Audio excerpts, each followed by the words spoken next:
Oh man, had to fix that. Hey, it's Scott from San Marcos Makes. Today we are making Crumbl cookies. Not like crumbly, but the brand Crumbl. So this is new to me. We were in the Austin area recently and my wife had talked about these cookies. And so I wanted to try them. We tried them. They are really pretty good, but they're pretty expensive. One cookie is about $3.50, $4, and I was thinking, oh yeah, I can make this cookie, or at least they have many different cookies. Definitely great cookie, just not an everyday thing. So I wanted to come back and learn to make this cookie. It's actually an extremely easy cookie to make. Let's see how it's made so that I can fill this box back up. All right, let's talk ingredients real quick. You're gonna want 2 cups of cold butter cut into cubes. We will be putting this in the blender, but you don't want it melted. You still want it cold. All the other measurements, they'll definitely be down in the description, but let's look at them real quickly. We're gonna have brown sugar, white sugar. We will have on our flour something different. We're gonna use all-purpose, but we're also gonna be using cake flour. That's what makes this cookie a little different, a little cakier consistency. So we want to use cake flour. Of course, a little bit of salt, a little bit of baking soda, and 2 cups of chocolate chips. 2 cups, that's a lot. But I used dark chocolate. All the Crumbl recipes that I saw and definitely eating the chips, they're using kind of a semi-sweet, but I definitely prefer the dark chocolate, and the dark chocolate to me works better for this recipe. So a little advice there, Crumbl, switch to dark chocolate. All right, so we're gonna get this slowly into the blender and get these cooking, but that's all the ingredients you need. Did forget one thing, make sure you're preheating your oven. This will come together pretty quick. So we want to preheat the oven, 375, get that going right now.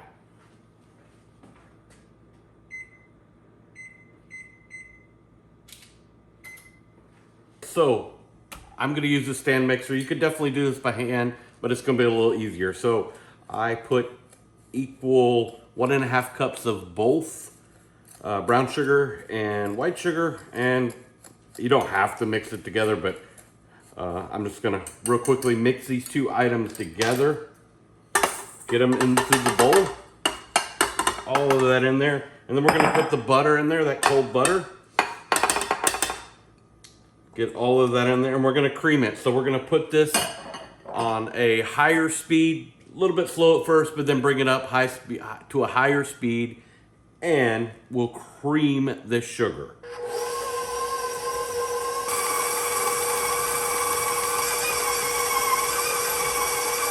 So every once in a while, as you're creaming the sugar, turn it off, and you want to scrape down the sides to get everything incorporated.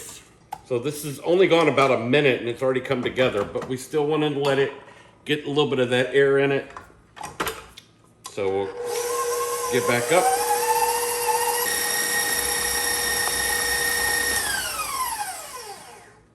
And do I love that KitchenAid. Makes this so much easier. All right, so we went about 3 minutes, and it's creamed so well. All right, next we want to add an ingredient that I forgot to talk about, which is eggs. Again, all of this is cold. Don't let it come to room temperature. The butter and the egg, if you were to get them to room temperature, the cookie is going to spread out. It's going to be a thinner, crispier cookie. So if you like that, that works. But if you're wanting it to stick to the consistency of a cakier chocolate chip cookie like that Crumbl does, then you want to keep things cold. Think biscuit. All right, so we're going to put an egg. Man, I almost messed that one up. All right, got 2 eggs in there. We're also gonna add the vanilla. So get that in there. We're gonna turn this on. Once again, we'll combine it just for a couple little turns. Get that egg and vanilla mixed up. All right, next we're gonna add the baking soda and the salt. We'll get that in there, and then we're gonna start adding this flour.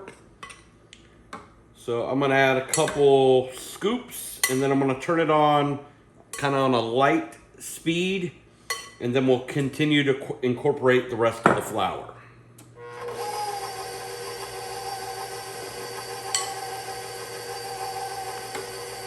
And you just want to keep mixing until all of this is combined before you add the chocolate chips. Should be at the point where I can just scrape this in there. All right, so after it kind of combines, I would definitely knock everything down, scrape the sides, get it going just for, 10 seconds, just to make sure everything is combined. Then we will add our chocolate chips. Same thing, you're probably gonna have to stop it to combine it. It's gonna, if you're using a paddle, it'll definitely stick, but it comes off really easy. Push it all down. You want those chocolate chips so that definitely in every bite you're getting chocolate.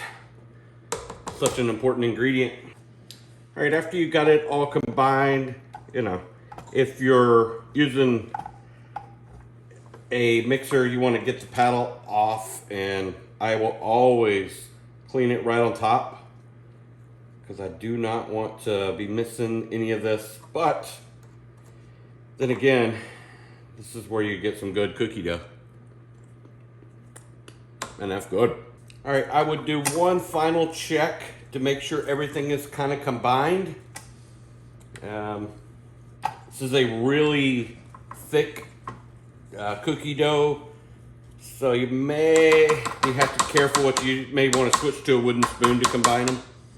All right, so we're gonna make these equal proportions. So next thing I want to do is clean up just a little bit, but get out my scale. Okay, you definitely would like to get a scale. You want them as equal as possible. We're after about, as long as they're equal, but at least over 3 ounces. So this is right about 3.2. So kind of form it into a ball,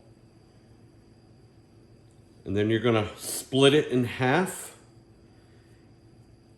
and you're gonna stack it right on top.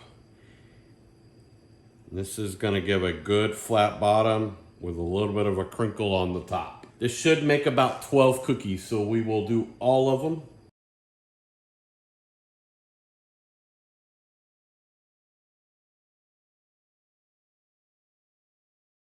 All right, so I am starting with 8 on this tray. One thing about the temperature of the dough, if the dough is starting to get warm, the butter started melting, you can put it in the freezer for a couple minutes. I'll be honest, I started making this recipe and had to take a quick break, so I kept it in the refrigerator. So my dough is still pretty hard, or firm. All right, reminder, we're gonna put these in the oven at 375 degrees. We're gonna bake for approximately 10 minutes, kind of right on the center of your oven. We'll check it, but it should start to get that golden brown, should flatten out a little bit, but we still want it to have a little bit of rise. So let's do that now.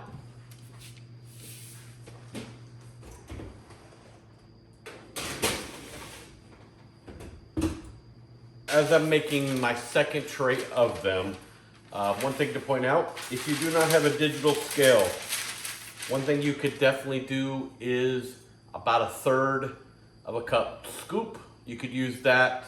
I'm gonna always prefer to use a digital scale. I can get, when I'm baking, I can always be much more accurate. So I'm gonna plate the rest of these up. This recipe makes about 12.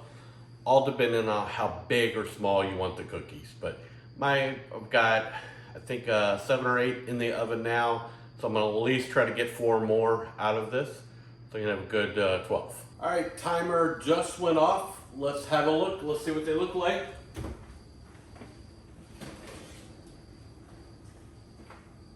Look pretty good. You're wanting that golden brown around the edges. We're gonna let it sit in this pan for about 10 minutes before we put them on the cooling rack. So we're gonna leave it in this pan for about 10 minutes. And if you're like me and still have another pan to make, you gotta wait the 10 minutes. Perfect timer. So we're gonna get these in for 10 minutes. All right, the cookies have rested for about 10 minutes. So we're gonna get them on the cooling rack to finish cooling. You do, if you're gonna eat these now, you know, Crumbl makes a warm cookie. So you do want it warm. So these are, if you wait just another minute or two, you can definitely start eating these, which we're definitely gonna do. All right, we're all done. Let's see how we did. Going for this one. You see it rose nicely. Most importantly, it's still warm. And let's try it.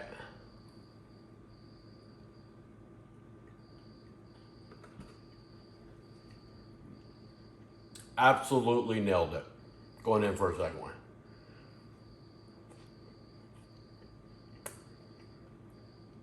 Perfectly gooey. Got a nice crust on the outside. It's literally falling apart. True Crumbl cookie. Well, I hope you enjoyed this.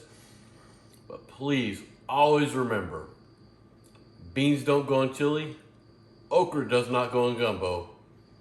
But it is perfectly acceptable to put pineapple on pizza.